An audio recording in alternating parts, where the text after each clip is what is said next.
I'm going to show you some guidance to make changing the Insignia halogen headlamp bulbs a lot easier than it appears.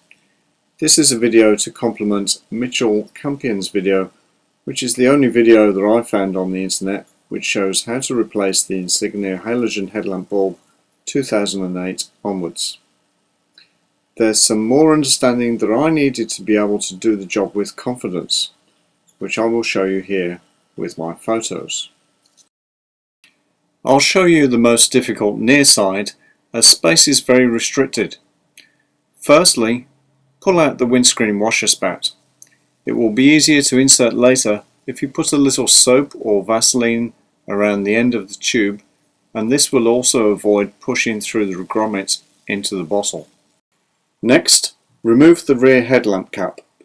Then you will have access to the rear of the bulb and the torx screws which hold this in place. Use a torx Allen key size T20 to just loosen the screws off by a quarter or half a turn.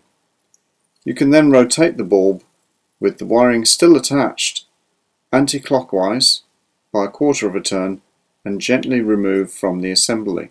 Pull the bulb out from the connector by holding its metal housing. Do not touch the bulb glass. Refitting is easy, but it does need to be the right way around, otherwise it will not be fitted correctly, as mine was when I bought the car.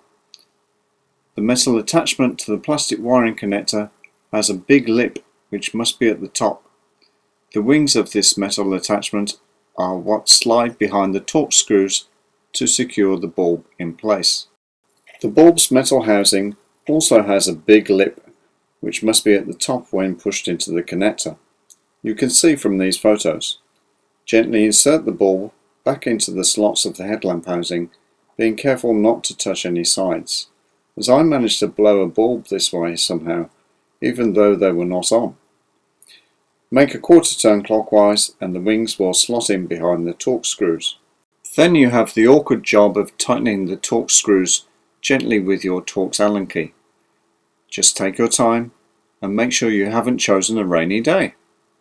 Finally, put back the rear headlamp cap and the windscreen washer spout. The right offside bulb is the same process, but you have a lot more space. Try doing this one first, so that you have better skill before doing the near side. I chose to understand how to do this myself, as I doubted that most typical mechanics would get this right.